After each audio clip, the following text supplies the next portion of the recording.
Let's take a look at the decisions that you have made in this activity so far, and this is pretty exciting. This is called the ranks page, and if you click down here on the lower left-hand corner, you should see a tab that says ranks. And the ranks will show how each group stacks up against each other so far in the activity. Currently, we're in round 0, and you can actually, in this drop-down menu, move this to different rounds to see how things look now, which is round 0, and then at the end of the simulation, which would be round 6. The group Nerds is in first place, and don't worry if you're not the Nerds. The difference between first place and last place at this point in the activity is so small. It's almost like if we were to take a picture of a marathon at the first half second of the marathon. Yes, somebody is going to be in the lead, but the person who's not in the lead is not that far behind. So what we're going to show you here, what I want to show you here is how we came up with this overall rank. The overall rank is simply the average of the rank in each of the other 3 categories: emissions, security, and profit.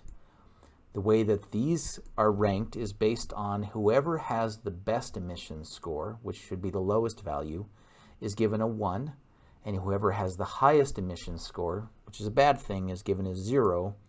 And then the groups are kind of divided out along a spectrum from the worst to the best. Nervous Energy and Corvids are very close in terms of their total emissions to first place, and so that's why their emissions score is also very close to 1. 1 is the best, 0 is the worst.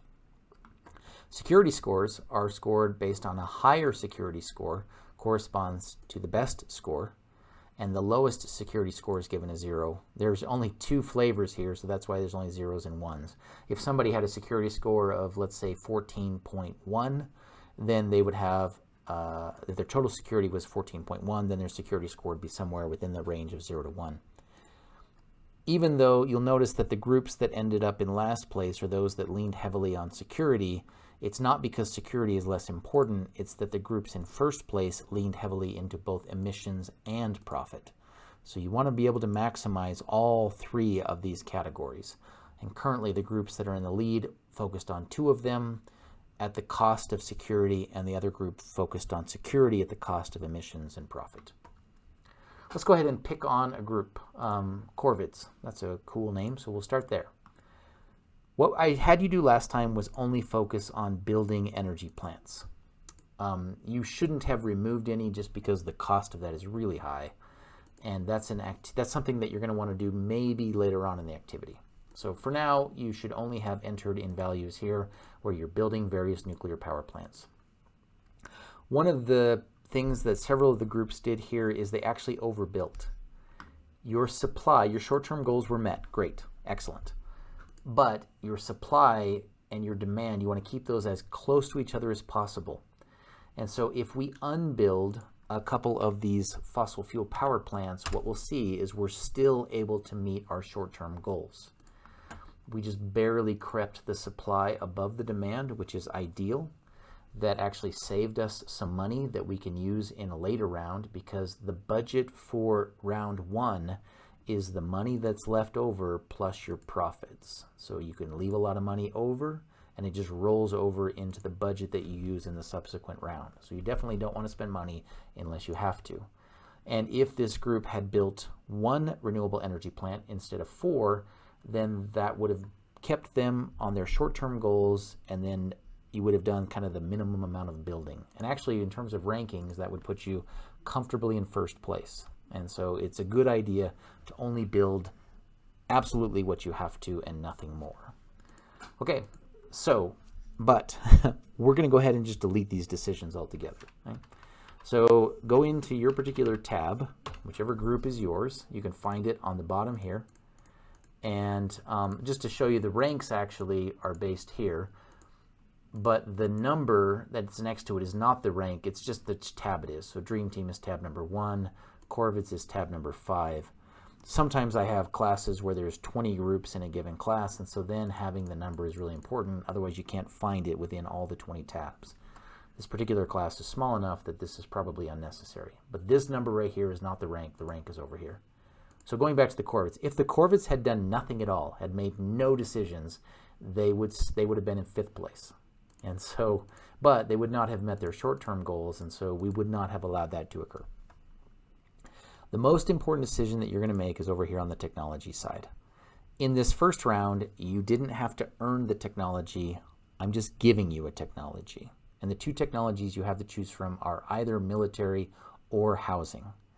And to figure out what those technologies do, you can either implement the military technology, and it successfully implements if down here it shows a number that's not 0.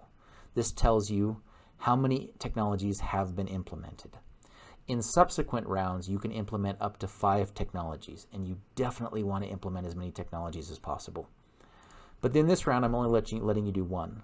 And to find out what military does, you can either look at your spreadsheet with military and then look at it without military. You can do this with Control-Z, takes military out, and Control-Y will redo or put it back in again. And you can kind of toggle between those two and then look to see which numbers are changing. And the numbers that you want to fix on are your long-term goals. We want our emissions to be low, our security to be high, and our profit to be high. If you implement the military technology, so I'm going to take it out, my emissions were at 405.56. By implementing military technology, they dropped to 403. Without it, my security was at 14.13. With it, my security is at 15.97. This is just the hotkey is Control-Z is to undo something, and Control-Y is to redo it. Or you could just set up multiple spreadsheets among your group, have somebody put military in, somebody not have it, and then just compare the numbers of the two spreadsheets. This is the most important thing that you want to look at in round 0. You also want to look over here at your short-term goals. So by implementing military technology, that will cost me $3 billion. It shows spent. And what this technology is it is based on the idea that we're going to try to convert our military from fossil fuel-based oil to biodiesel. Biodiesel, especially for the United States, is actually homegrown. Fossil fuels previously had always been foreign. Now with fracking, sometimes they're homegrown as well, but we're still pretending that fossil fuels are a foreign issue, and it's a security problem to get your fossil fuels from overseas if you're going to wage war on those countries. So by using the military technology, you are developing biodiesel for your military. That makes your security score go up, and it also reduces your oil demand because this is assuming, this oil consumption over here assumes fossil fuel, and we're moving over to biodiesel. Whether or not anything that happens in this activity is a good reflection of the real world is definitely a conversation to have. But I had to make some assumptions when I built this spreadsheet, and that was one of them. So military costs you $3 billion to implement, so it eats into your budget. The other technology you can look at here is housing. The housing costs you $1 billion to implement because the only decision that I've made anywhere is housing, and I've already spent $1 billion. What housing primarily does is it decreases energy demand, and this technology assumes that you are incentivizing people with subsidies up to $1 billion total to try to get them to be more energy efficient. Increases in household energy efficient actually help you to run your power plants at a greater profitability, and it also was kind of a popular technology. If you pay people to use less energy, they're going to appreciate that. And so when we implemented the housing technology, our approval, let's take it out, our approval used to be at 45. Now with housing, our approval is at 46. So these two technologies are meant to be relatively weak. In fact, they're very weak compared to other technologies you're going to implement in later rounds. And the goal is to let you kind of play with some of these levers, but not do anything that would hurt you. So housing or military are both good. You're welcome to use either one. You can kind of compare, have one person in your group use housing, have one person use military, and see how you like those decisions. Okay, now that we've implemented a technology and we can change this until we submit our numbers at the end of round 0, we're going to move on to action points. Action points are also very helpful. Not quite as powerful as technology, but they can have profound impacts. We give you 8 action points to use in round 0. You're going to see that the default actually jumps up to 20 action points that you get to use in round 1 and stays at 20 in round 2, round 3, round 4, etc. There is maybe an option, and you'll have to talk with your professor to see if there's a way for your group to earn extra action points. And if you have any type of extra action points, you can go and place that number in here. So let's say that I had done some type of professor-approved extra credit activity, and he gave me 2 action points. Then I could implement them here, and now I would have 10 total action points to spend in these various categories. Let's talk about what you can do with these categories of action points. You should think about them in 3 general areas. There is lobbying, there are engineering categories, and then there's everything else. And I probably should have grouped them together a little bit differently, but I don't want to mess with it now. Lobbying is strictly changing public attitude about stuff. So if you'll notice over here, your nuclear power plants have a public approval rating of 36%. If you pour action points into lobbying, so let's say we drop 4 of our 10 action points into lobbying, now the public approval went from 36% up to 38%. That will make it easier in the future to build more nuclear power plants. Maybe that's not where we want to invest our resources, so instead we drop some points into fossil fuel lobbying, or maybe we just drop 1 point in fossil fuel lobbying, and we can put 2 points over here, renewable lobbying. This is just how we manipulate public opinion. And if that sounds like a cynical view of lobbyists, it is, right? That their job is to manipulate public opinion in this particular activity. It is not generally a good idea to just kind of distribute your resources across the board like this. You kind of want to be precise. And instead of spending a little bit everywhere, you should focus on where are we actually going to invest our efforts. Engineering is the idea that we are going to take our existing energy plants and we're going to make them better. So nuclear engineering improves the amount of energy that you get from each individual nuclear energy plant and also increases security. So what they typically do, so let's drop some points here in nuclear engineering, but before I do that, I want you to look at this percentage here. Currently, 18.56% of my energy is coming from nuclear power plants. If I dump some action points here in nuclear engineering, then now each of those 18 existing nuclear power plants is able to produce more energy. So my output from nuclear energy went up. My security score also went up because the nuclear security, which used to be at a 0, is now crept up to a 0.38.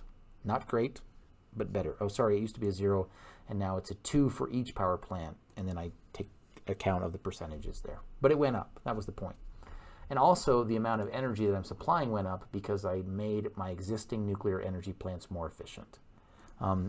You could actually also put fossil fuel, you can do this in fossil fuel.